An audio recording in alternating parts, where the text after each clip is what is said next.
mengangin lalukan Tuhan. Ya, koreksi yang benar tak hanya merupakan dorongan agar kita memperbaiki diri, tetapi ia adalah juga wujud kepedulian dan concern terhadap tujuan baik yang hendak kita capai. Namun, koreksi tak selalu direspons memadai. Orang kadang merespon koreksi dengan sikap yang sulit dituliskan, tidak marah atau tersinggung, tak membantah atau mengelak, tidak melawan atau membela diri, tetapi sama sekali tidak menyetujui apalagi mengikuti koreksi yang diberikan. Meski tahu tindakan salah, orang mengabaikan semua koreksi, menganggap angin lalu. Tanpa ragu dia melanjutkan tindakannya yang ia tahu benar bahwa itu keliru. Dia mengeraskan hati, tahu bahwa tindakannya salah, tetapi bersikukuh pada sikap salahnya. Tak ada sesal, tak ada rasa malu, tak ada rasa bersalah. Ketika orang menyampaikan koreksi yang benar terhadap kita percaya bahwa Tuhanlah yang memakai orang itu untuk mengoreksi hidup kita, dan kita patut menyambutnya dengan rendah hati. Namun, jika kita mengeraskan hati dan menganggap koreksi itu angin lalu, kita mengangin lalukan Tuhan yang memakai orang itu untuk meluruskan jalan kita. Dan sungguh, tak ada apapun yang baik dari mengangin-lalukan Tuhan. Tuhan bersabda, orang yang meraskan hatinya akan jatuh ke dalam malapetaka. Tuhan tak henti mengajar agar kita selalu di jalan yang benar. Jika suatu kali kita menyimpang dan Tuhan menggerakkan seorang mengoreksi hidup kita, akankah kita mengeraskan hati dan mengangin-lalukan Tuhan? Biarlah hati kita menjawabnya.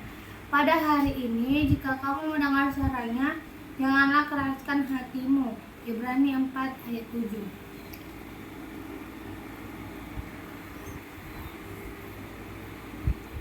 Ya, terkadang orang nggak suka dikoreksi, nggak suka ditegur, karena dia kayak nganggap, aku udah bisa, kenapa aku harus dikoreksi? Kayak rasa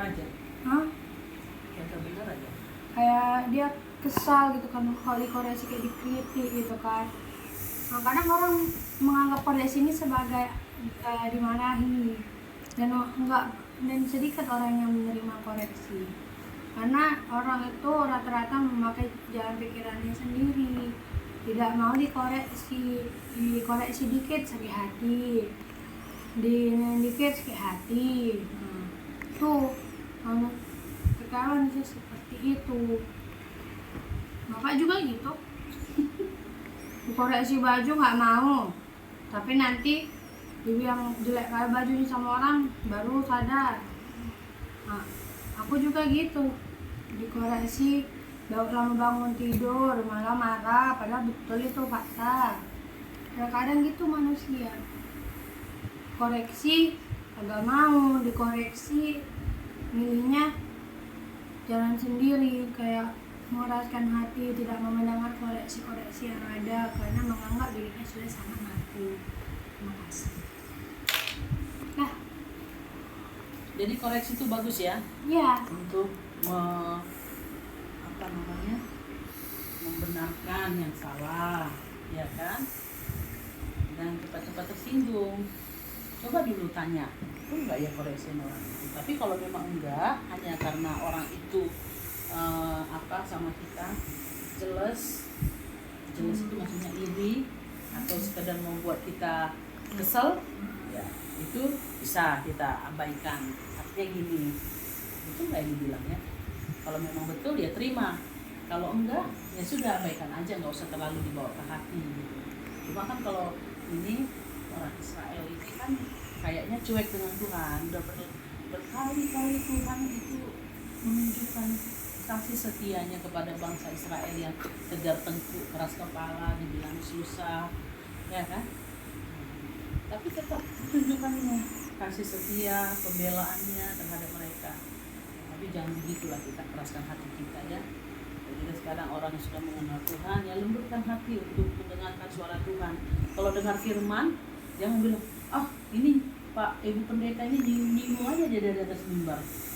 Mama kayak gitu kadang-kadang bingung gitu. Jadi pendeta ngapain tugasnya di depan itu kalau nggak mengoreksi kan gitu kan? Nah, firman Tuhan itu relevan sama siapa saja, termasuk yang membawa firman juga. Jadi sementara pengkhotbah menyampaikan firman, sebenarnya itu juga ke diri sendiri gitu, seperti pedang bermata dua. Tapi kadang-kadang ada jemaat ini mereka tidak mau gitu deh. Kalau yang enak-enak ya dia setuju, tapi kalau udah menyinggung tentang dirinya maka itu jadi sesuatu yang sensitif kan, jadi bingung gitu kan. Tapi nanti juga harus belajar ya, belajar menerima firman. Kalau firman itu kayaknya kena di kita gitu ya kan, itu aku banget, akulah sedang dikoreksi di situ. Terima Tuhan, ubahkan aku supaya aku menjadi seperti Kristus. Kan itu tujuan kita mendengar firman kan. Kalau nggak ada lagi dosa kita, nggak ada lagi kesalahan kita, ngapain Tuhan Yesus datang ke dunia? Ngapain firman diberitakan, ya kan? Kalau udah benar di semua manusia ini. Karena masih banyak yang salah, karena masih salah kita, makanya ya perlulah dikoreksi. Ya kan? Betul atau betul? Betul. Oke lah. Tuhan Yesus yang mengucapkan, biarlah tanganmu mengalir di hati kami. Karena kami tidak mengalihkan diri dan kami menerima koreksi yang ada. Nama Tuhan Yesus yang